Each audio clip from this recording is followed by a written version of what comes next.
The comments and opinions of this program may be considered offensive. Viewer discretion is advised. Right about there. Let me start that over. Damn it, Billy! Pay attention! Are you ready? Let's do this! What's happening, everyone? I'm Billy the Kid, and I am your host I am Butch. I am the co-host today.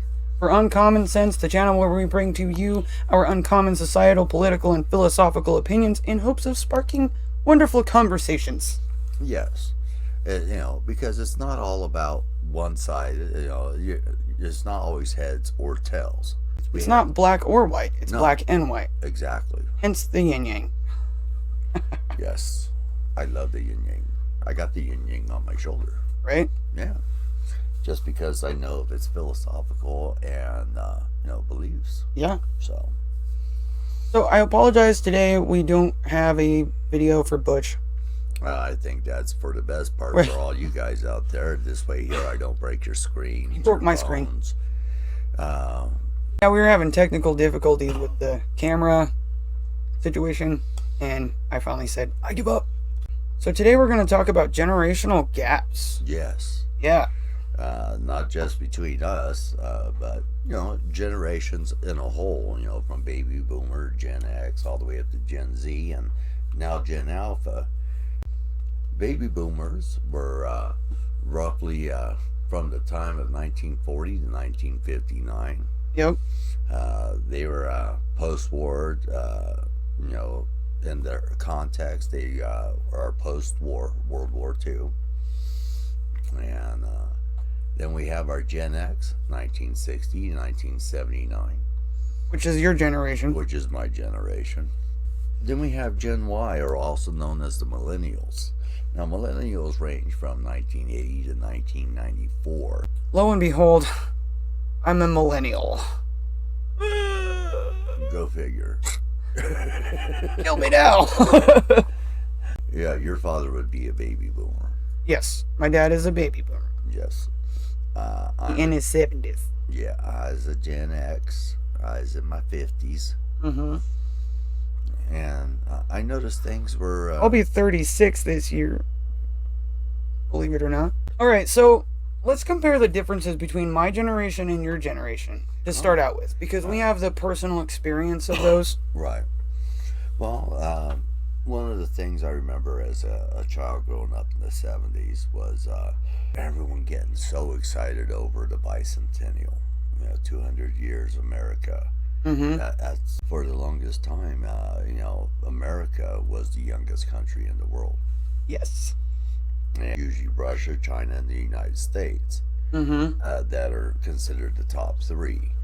And out of those three, the U.S. is the youngest. Growing up, I remember, and you probably still remember, we had to go through crawling under your desk or in case of natural there was disasters, still a little bit of that. earthquakes, but also because of the threat of nuclear war. Mm-hmm. So, I feel like we still did that when I was really little, right, and then it kind of faded out when I was still in grade school. right, But then we had the school shooting right, drills, right? Fire drills and school shooting drills. yeah, I don't feel like we had it as much here because we're more rural, but like in the big cities, that was really a thing, yeah. you know? And there's a lot of differences. And as a millennial, we could still ride our bikes oh yeah, everywhere. yeah, I mean, we'd ride several blocks down right. and get candy and whatever from the store that was down there. Well, on the charts that we have available to us that we're both looking at, I assume. Yeah. So we got baby boomers as post-war idealism, revolutionary, and collectivist. That's so true. Baby boomers are Yeah, a lot of them are borderline hoarders. right, The generation right before them, the silent generation, right. was even more of hoarders. Oh yeah. Because they grew up during the Depression. The They were Depression ages, yeah. they were taught not to throw away anything. Right. my grandma kept the string off the dog food bags. Let's see, Gen X, that would be you. Materialistic, very competitive, individualistic. That makes sense, though, you know. Yeah, it does. Gen X, it was all about being yourself and being the best at what you did.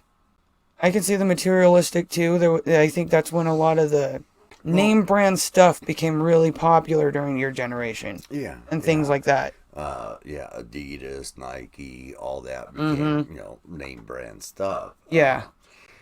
Competitive. Yeah, we were competitive because we were, we were told that we had to compete against other students in school to get the better grades and to get this acknowledgement or that acknowledgement, or to even just go on out and compete for work. Individualistic, I believe that is totally true, because I'm an individual. I see myself as an individual. I don't see myself as a part of a collection. I have my own views. I have my own opinions, and I share those with you. And I get you to make you think. And there's a lack of group identity in Gen X, whereas the millennials, it amplified. Yeah. And now even more so. Yeah. And that's why it was really honestly weird for me when I found out that I was a millennial. I thought for the longest time that I was a Gen X because of my thought process. And I think a lot of people my age have similar feelings as I do, because we were born in a time that was between the two. When I was really little, we didn't have that, like, what am I trying to say? Like the participation awards. Yeah. And everyone's equal.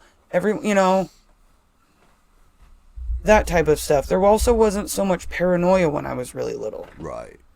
It was that transition time. Right. But I think, like, going back to the competition thing, I think that's why I'm a little bit more competitive than, say, even my brother. As close as we are, being 2 years behind me in school made that much more of a difference. Right.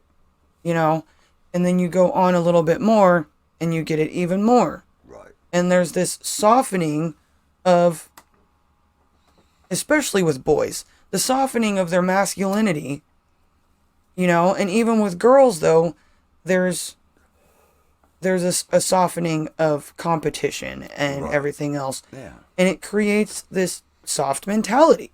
Yeah. But we've seen that meme many a times. Yeah. And it's so true, too, because, we're literally seeing it right now. Yes, we are. Look at all the softy beta boys we got running around. Yeah. We call them soy boys. Just because, they're little, They're squishy like tofu. Let's get into Gen Z here for a moment. All right. Gen Z, from 95 to 2010. Now, I've noticed something. I don't know if you noticed it, but with the baby boomers and with Gen X. Yeah. That is a 20-year period right there. Yeah. And you notice they're getting smaller? Right. They get to 15 years. And you know why? I think it's because people started having babies younger. Right. Exactly. I think about the fact that when I was in school, even when I was in junior high, it wasn't near as prominent as it is now. But in junior high, we experienced the first girl in school to get pregnant at 13. Wow.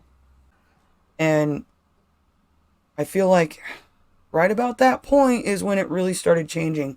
Yeah. And you had more and more young girls having babies. Yeah. You got babies having babies.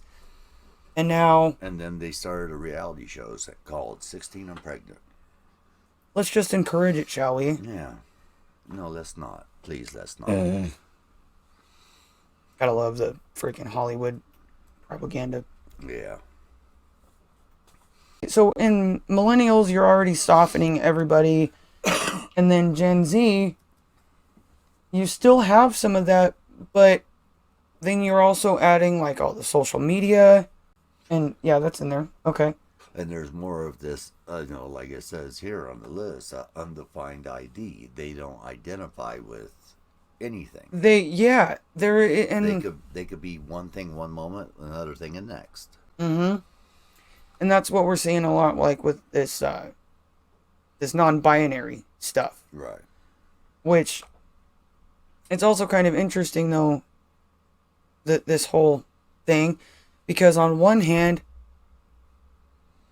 they are less self-identified. Like they don't really Right. a lot of them don't really know who they are as an individual. Right. They don't. Even the ones that aren't all wokeified, Yeah. they're confused because of all this other crap, right? Yeah. All this stuff, and I get. But at the same time, many of them are very realistic with things. They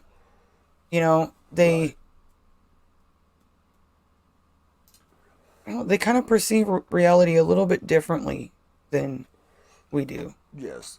A lot of it has to do with the teachings that they got in school. Yeah, What they were educated on, because the first and last teacher of any child is the parent. absolutely. The teacher's job in school is to teach them education. Some teachers, wanted to instill values into the students besides just in the, education. And it's at that time when we started instilling values, such as, well, you have to accept Johnny because Johnny wants to be married now, and you have to accept him. That's not teaching, that's indoctrination. Right, And exactly. frankly, grooming. Yes, it is. Most definitely grooming. Most definitely. But the interesting thing about Gen Z is that there is still more of a gap in Gen Z than in previous generations as far as how many conservative family born Gen Z there is versus liberal born. Yes. So then we get into the next one. Let's go to Generation Alpha really quick, Okay. because this one really interests me when you think about the numbers, and I've looked up some stuff on this.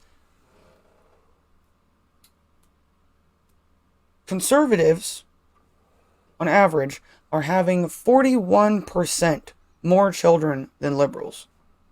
I believe it. That's quite a bit more kids. I believe it. Have you seen a liberal woman? Yeah. Yeah.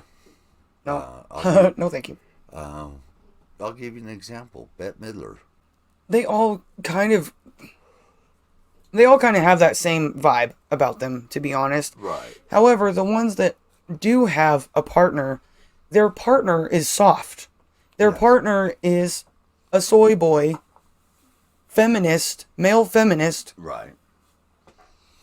who lets them walk all over them, beat them and abuse them and use them in whatever Right. way they want. I don't know. Feminist women have just as much, if not more, of an arrogance Yeah. as men that do have actual toxic masculinity. Yeah. There is a such thing as toxic masculinity, but not to the extent that they make it today. No. Anything can be toxic if there's too much of it. Exactly. Too much feminism is extremely toxic. Yes. Uh, Too much wokeness is toxic. And they're starting to find that out now. Yeah, A lot of finally. these companies that have become woke are now going broke. Mm-hmm. But so here, let's go into Generation Alpha, which is the generation of my children. Right. They are the children of the millennials. Yes. And this generation is even more gapped than the last one, which is more gapped than the last one. Right. So there are many more Generation Alpha children than that are conservative Right. than there are liberal Exactly. Gen Yeah, Alpha. That makes sense. Yeah. Okay, so let's think about this, and I find this very ironic and funny. But actually, real quick, let me read this. Generation Alpha is the demographic cohort succeeding Generation Z. Researchers and popular media use the early 2010s as the starting birth years, and the mid 2020s as the ending birth years. Named after the letter for the Greek alphabet, Generation Alpha is the first generation to be born entirely in the 21st century. Most members of Generation Alpha are the children of millennials. Now, what I find interesting about this is that the millennials and Gen Z, as we just stated, Right. are full of what? Betas. Yes. Betas. Okay. And we're not talking about the fish either. No. And if we speak of it in, say, Wolfpack terms, the betas always follow the alphas. Yes. Okay, now, that said, you got 2 generations full of betas. Now we're going into a generation actually called alpha. Right. That's right. And I find it interesting because so many more of them are going to be conservative children raised in conservative homes. And then you have all of this pandemic crap that's happened over the last couple years. Most of those parents out there of Generation Alpha are parents like me. You know what I mean? Yep. Parents that are angry at what's happening, and just in the fact that they are frustrated with the chaos, they are teaching their children what to look out for. This next generation, I think, is going to be the most politically aware generation that we have ever had. Oh, yes, definitely. You know, except for maybe the first generation to come out of the Revolutionary War. You know? Because they are growing in a time that they are watching the turmoil happen around them. My children have experienced splits in the family because of this ideology. Right. How many other children have experienced the same or worse splits in their family? You know? Yeah. And these kids they're going to remember that stuff. Yeah. And it's going to affect them emotionally, physically, soulfully, whatever, Right. mentally. But I think ultimately is going to make them stronger. And they are going to be the strong men that we were just talking about. Yes. Okay? It is happening right now, people. Like, right freaking now. The strong generation has already been born. Right. And what's going to make them strong is all this crazy that we are so frustrated with. Wish it would just end. But how that will benefit the next generation it's amazing to think about. It kind of blows your mind. Yeah. You know? Anyway, so I think that kind of wraps it up, though. What do you guys think? Do you think the next generation is going to be more soy boy betas, or are Some alphas. they going to be full of alphas? Girls and boys. Girls and Yep. boys. Yep. I honestly think they will be. They're going to be a generation to be reckoned with. Well, from Butch, I like to thank you for listening and joining us today. And from Billy, I think Billy just is excited to be here. Alright, if you made it this far, please hit that like button. Don't forget to subscribe to get notified every time we throw down a new video. Leave a comment, keep the conversation going. Thank you for tuning into UnCommon Sense. I'm your host, Billy the Kid. I'm Butch. Have a good night.